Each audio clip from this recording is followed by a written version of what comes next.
c'est-à-dire faire en sorte que tous les partis qui soutiennent le président Denis Sassou Nguesso, qui soutiennent son programme, se retrouvent tous dans un même parti. C'est certainement ça l'ouverture politique, je n'en sais rien. Mais je constate que quelques-uns d'entre eux ont fondu dans le PCT, d'autres pas encore.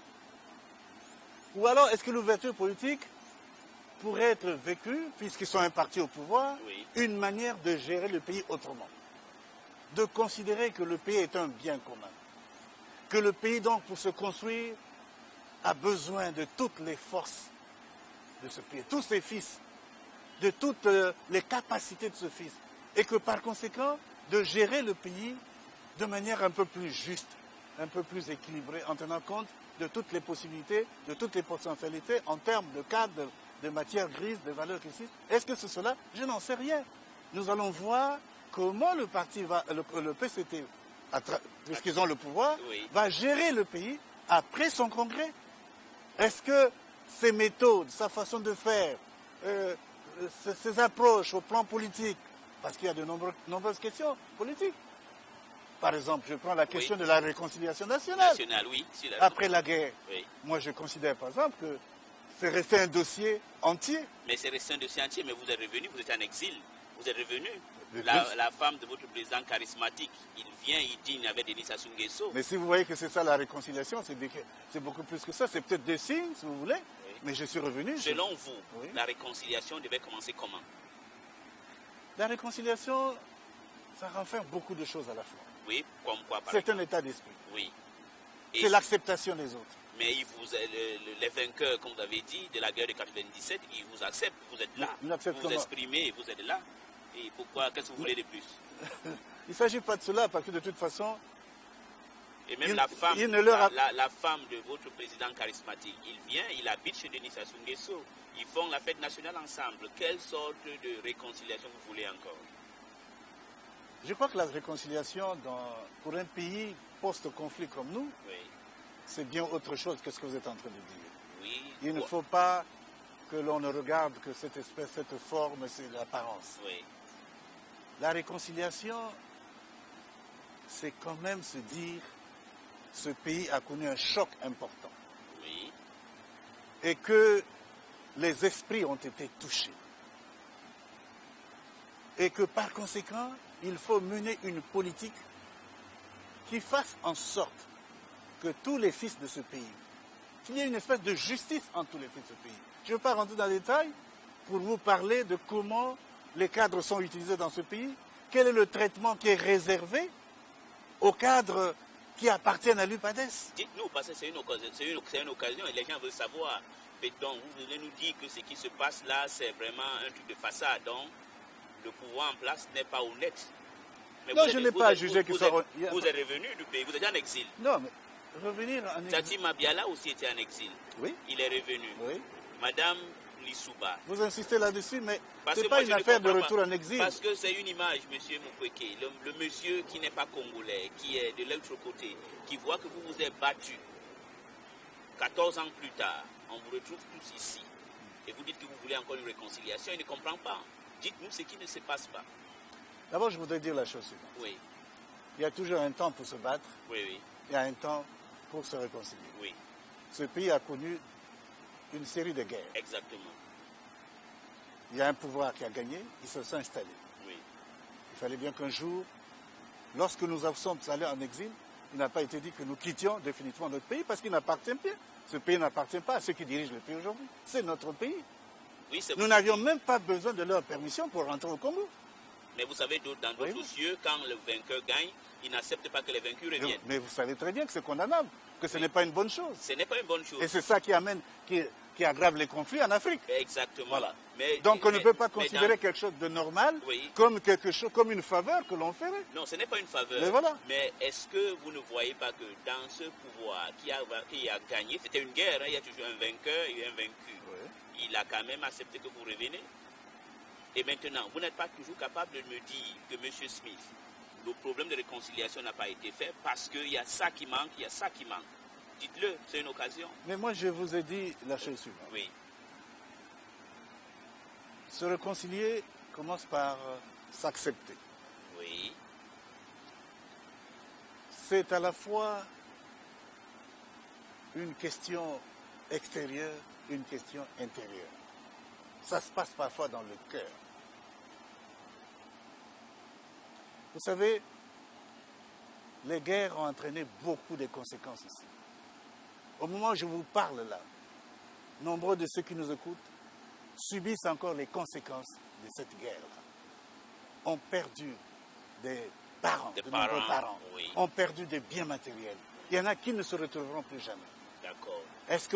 Qu'est-ce qui a été fait pour que l'on tienne compte de cela? D'accord. Par exemple, est-ce que vous vouliez qu'ici, on tient une commission comme on a fait en Afrique du Sud, qu'on a même fait récemment au Libéria, comme Vérité et Réconciliation, pour que tous vous revenez vous retrouver et puis vous exprimer ouvertement? Vous savez, je vais vous dire une chose. Oui. J'ai toujours considéré que ce qui s'est passé en 2002, parce qu'il y a eu un dialogue national dit sans exclusif. Oui, oui. Pour moi, ça a été un rendez-vous manqué. Donc c'est déjà une habitude au Congo. C'est un rendez-vous manqué. C'est un rendez-vous manqué, pourquoi? Oui. Mais si vous voyez, ce fameux dialogue national sans exclusif n'a pas rassemblé toutes les forces concernées par ce dialogue. Vous étiez deux camps en train de vous battre. Oui. La guerre est terminée. Si vous devez vous réconcilier, c'est les deux camps qui se retrouvent. Oui. À ce dialogue. Pascal Lissouba n'était pas là.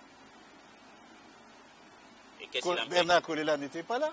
Guillaume Pango à l'époque n'était pas là. Mais Bernard Kolela est revenu après. Non, mais je vous parle d'un fait précis, je vous parle du dialogue de 2002. De 2002, oui. Vous dites bien vous-même après ce dialogue. Exactement. Or, c'est à partir de ce dialogue que nous aurons dû ensemble regarder comment redémarrer la politique dans notre pays. On aurait échangé, on aurait discuté, on se serait regardé dans les yeux. Pourquoi il y a eu ceci et comment faire pour que ça ne reprenne pas. Et nous aurions forcément amené le pays vers une période de transition.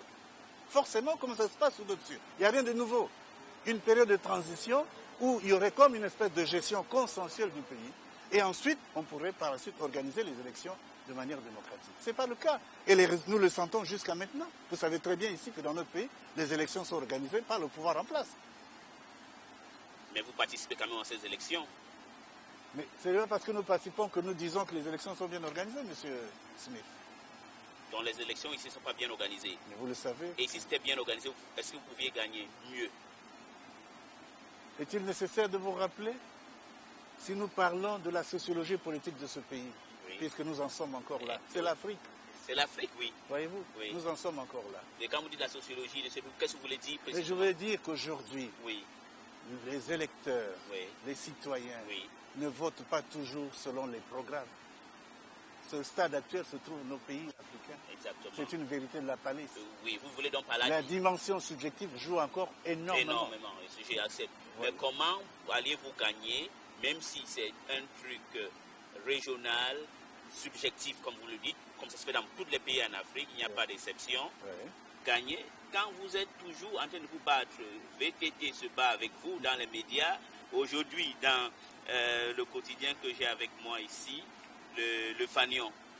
Encore, votre ami, hein, vous voyez, vous découvrez vous-même, hein, Pascal Gamassa et Victor Tambataba, c'est à boulet rouge. La presse aime bien ce genre de choses, ma femme. Et la presse n'a pas inventé. Non, je ne dis pas qu'ils inventent, mais c'est eux qui écrivent, c'est eux qui utilisent les mots. Vous auriez voulu qu'on ne parle pas? Non, ce n'est pas que je ne veuille pas. De toute façon, il vaut mieux qu'ils parlent. Voilà. Alors, mais maintenant, je veux parler, vous êtes dans l'alliance des partis d'opposition, avec Lenzon Mathias, Malonga. Non, ce n'est pas une alliance, c'est un front, si vous voulez. Un front. Voilà. Est-ce qu'aux élections de l'année prochaine, sur les zones où vous estimez que vous n'aurez pas d'avantage, est-ce qu'il y aura des listes communes? Mais je ne peux pas le dire d'avance. Nous sommes un front. Nous allons ensemble voir le moment venu ce que nous pouvons faire ensemble pour que l'opposition congolaise puisse renforcer son positionnement politique dans le pays. D'accord. Voilà. Et maintenant, je vais vous poser une question sur Mme Lissouba. Elle vous est réunie à maintes reprises? Ben, je dirais non. Je ne peux pas dire que c'est faux. Vrai. Je ne sais pas qu'est-ce que vous voulez dire, mais Mme Lissouba a profité de son séjour ici au Congo pour nous rencontrer. Mais c'était, comme elle l'a dit, sur instruction de son mari. Et alors? mais dont vous ne respectez plus votre chef charismatique, qui donne les instructions que taisez votre querelle, les égos personnels individuels que vous en avez, unissez-vous pour reprendre le pouvoir. Ce n'est pas une affaire de respecter les chefs ou de ne pas respecter les chefs. C'est une affaire des hommes qui sont là et qui cherchent à se remettre ensemble. Et il y a, si vous voulez, dans le processus, quelques écueils encore. Ce n'est pas une affaire de respecter un chef qui est là. Oui, mais maintenant, quand on parle qu'il y a les écueils, Président Mukwege, dites-nous, parce que quand les auditeurs ils vont vous suivre, ils veulent savoir, parce que les écueils qu'il y a, c'est quoi? Que des grands comme vous se mettent à faire ce genre de trucs. Pascal Gamassa, c'est quand même, il est de votre tendance. Victor Tamba, c'est votre ami, même si vous avez les idéologies, vous regardez les choses de manière différente. Mais quels sont ces écueils? Pourquoi vous ne pouvez pas vous réunir? Et puis, l'année prochaine, même je crois en novembre, si je ne me trompe pas, il y a les sénatoriales. Bon, j'en ai donné une interprétation. Oui. Je vais revenir sur ce que j'ai déjà dit. Oui. Nous sommes un parti qui a une histoire. Je vous ai rappelé que nous avons eu un chef charismatique, Pascal Lissouba, Exactement. qui nous a quittés malgré lui, qui n'est plus avec nous, qui ne peut plus gérer le parti directement. Et nous sommes restés un certain nombre de cadres. Et malheureusement, est né, et je vous dis, c'est cette chose qui arrive dans pas mal de quartiers. On peut citer de nombreux exemples dans l'histoire, Oui. n'est-ce pas? Nous ne sommes pas les premiers. Ce n'est pas pour nous justifier, Oui, je comprends, oui. simplement pour dire que c'est des choses qui peuvent arriver. D'accord. Là où il y a des hommes, des divergences, des incompréhensions. C'est ce que l'UPADES connaît et c'est ce que nous tentons de résoudre. Et il est malheureux pour nous de ne pas y parvenir jusqu'à maintenant. Oui. De faire un pas en avant, deux pas en arrière. Oui. Ça, nous le regrettons, franchement. Mais nous n'avons pas le droit de penser que, puisqu'il en est ainsi aujourd'hui, il en sera ainsi tout le temps. C'est vrai que nous perdons du temps. C'est vrai que nos militants s'impatientent. C'est vrai que l'opinion congolaise, qui compte sur l'UPADES aussi, commence à se demander qu'est-ce qui se passe dans ce parti. Et nous le regrettons sincèrement. Mais nous faisons en même temps tous les efforts nécessaires pour qu'on arrive à des solutions. D'accord. Vous voyez, personne d'entre nous ne souhaite qu'il en soit toujours ainsi. Bon, maintenant, vous savez, la vie politique, elle est ainsi faite un peu. Nous sommes des hommes politiques mus par différents intérêts. On est aussi en droit, quand on voit comment cette crise perdure, on est aussi en train de se demander, est-ce que franchement tous, sincèrement, nous souhaitons que l'UPADES redevienne ce qu'il fut dans ce pays? On a un droit de se poser la question. Oui. Personnellement, qu'est-ce je suis en train de poser... Oui. Non, je me pose seulement la question, parce que je ne comprends pas. On peut savoir. Je ne comprends pas. Ouais. Je dis, je n'arrive pas à comprendre Oui. que des cadres tels que nous sommes, et vous y insistez d'ailleurs, Oui. qui comprenons très bien qu'on ne gagne jamais sans l'unité. Que pour gagner, il faut l'unité. Et nous avons une expérience, en 92, nous avons gagné parce que nous étions unis. Nous savons tous les potentialités de notre parti.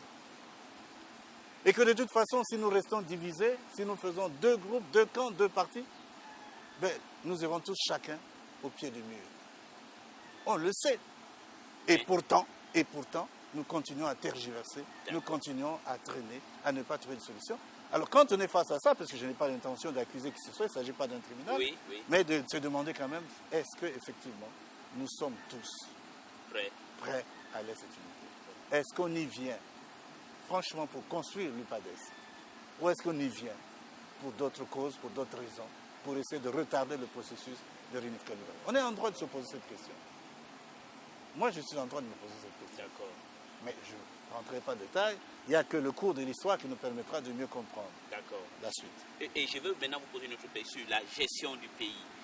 Est-ce que, en tant que principal parti de l'opposition, intra-parlementaire, même extra-parlementaire, vous avez dit, est-ce que vous êtes satisfait de la gestion de ce pays actuel?